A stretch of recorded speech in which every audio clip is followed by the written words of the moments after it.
Did Jesus really return in 1914? This year isn't just marked by World War I.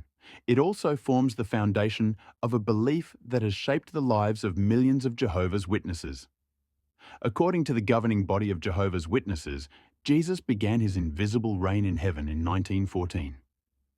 But where did this idea come from, and is it truly supported by biblical prophecy? Let's dive into the evidence. The belief that Jesus returned invisibly in 1914 is central to the teachings of the organization of Jehovah's Witnesses. For many, it explains the turmoil in the world and emphasizes the urgency of preaching.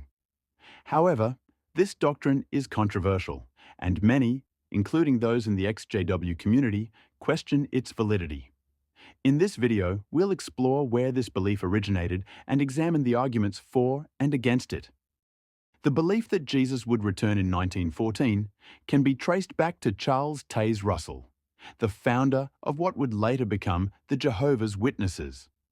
Russell believed that the Gentile times in the Bible were ending, and that 1914 would mark the fulfillment of prophecy. When World War I broke out, many followers saw it as confirmation. Over time, the Watchtower reinterpreted this event, teaching that 1914 marked the start of Jesus' invisible reign in heaven. But how accurate was Russell's prediction, and how did it evolve under the governing body? Supporters argue that prophecies, particularly from the book of Daniel, point directly to 1914 as the year Jesus was enthroned in heaven. They believe this marks the beginning of the last days. The governing body of Jehovah's Witnesses continues to teach this interpretation, claiming that the events we see today, wars, natural disasters, and moral decay, are evidence of Christ's reign.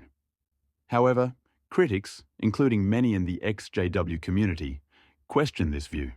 They point out that the Watchtower has changed its interpretation over time and highlight failed predictions as evidence of flawed reasoning.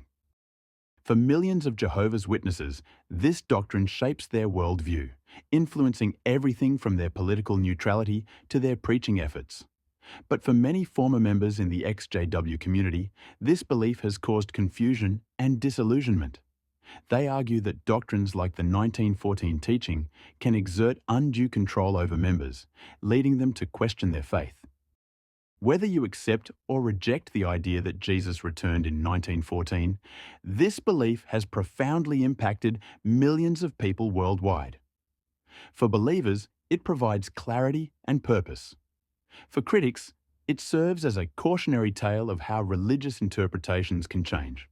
In the end, understanding these teachings requires thoughtful reflection on both Scripture and history. What do you think about the claim that Jesus returned in 1914?